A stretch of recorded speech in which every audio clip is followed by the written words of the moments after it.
So building A, we were able to go back and repurpose it as really a dynamic furniture building now, and appealing to all channels of distribution in the furniture channel. This building B, we did the same thing. We did bring in and repurpose one floor for home decor, better home decor, and that's been really successful. This building is now virtually fully occupied, building B, to almost 90%. And so the shopping experience there is much, much better than what it was, say, 3 markets ago. And building C, the top 3 floors are furniture and bedding, but then we're repurposing that for what we're calling our whole home market, where there's elements of gift and accessories and home accents. I think you'll see on the first floor of C where we've got now a significant presence of better end tabletop and then home decor.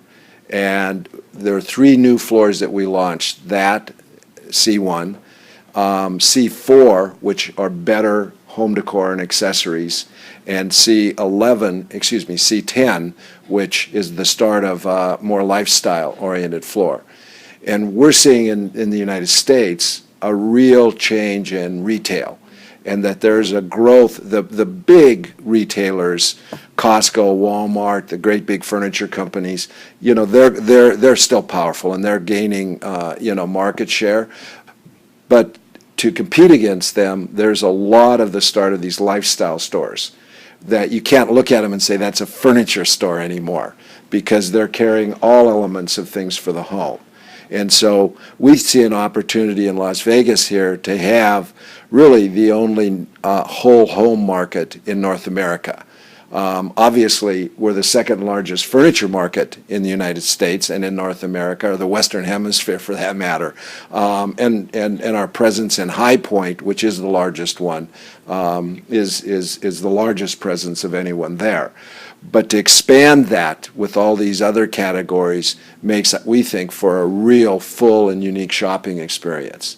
And I hope you take the time to really go through Building C and see how all of these things that maybe before the recession people wouldn't have viewed as being part of the home, and now they are. And if part of that is, if you think about the furniture channel, if all you sell is bedroom and dining room furniture, there's no reason to come in your store except once every 7 years or 9 years or something like that.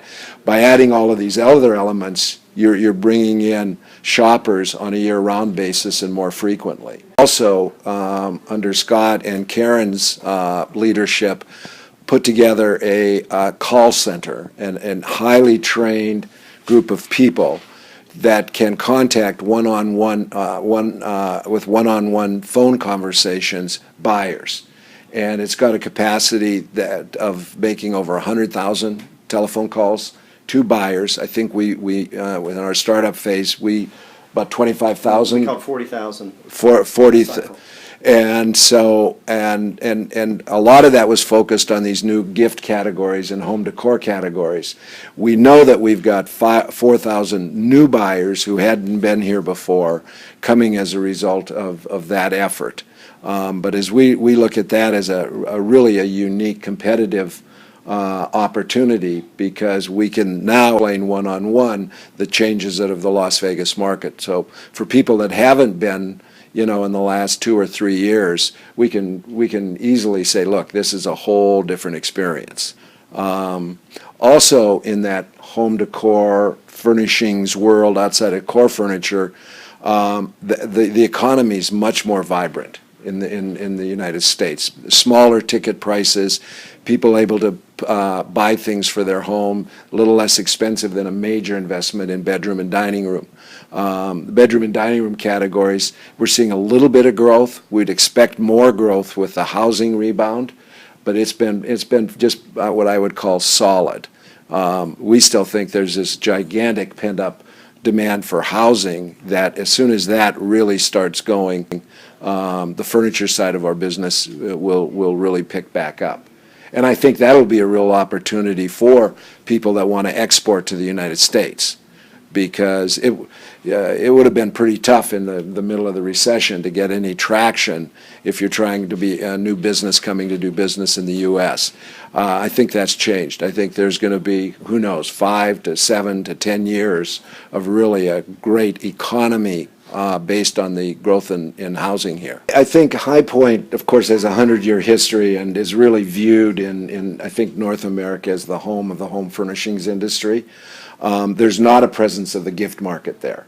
And so much more of a focus on furniture. Because it's an older established market, the showrooms are bigger. Their draw is virtually all of the major buyers of furniture are going to go to the High Point market. We think that there's a real dynamic west of the Mississippi for Las Vegas. And so our focus is west of the Mississippi for the Las Vegas market, and also internationally. Las Vegas, as you know, is a relatively easy city to get to from international location. So there's a lot more traction with an international crowd. High Points as it relates to furnishings has virtually everybody, where we think we're probably more at the 50–60% mark of furniture manufacturers in Las Vegas. I think the Las Vegas growth can be pretty remarkable because the markets we serve, California, Arizona, Nevada, were all really negatively affected by the recession. But they're all coming back, and coming back real strongly. Texas is one of the largest draws for Las Vegas. And so from our view, if you want to be a national seller of furniture, if you want to sell furniture in Canada and Mexico and all of North America, you really have to go to both, because you're going to see different people.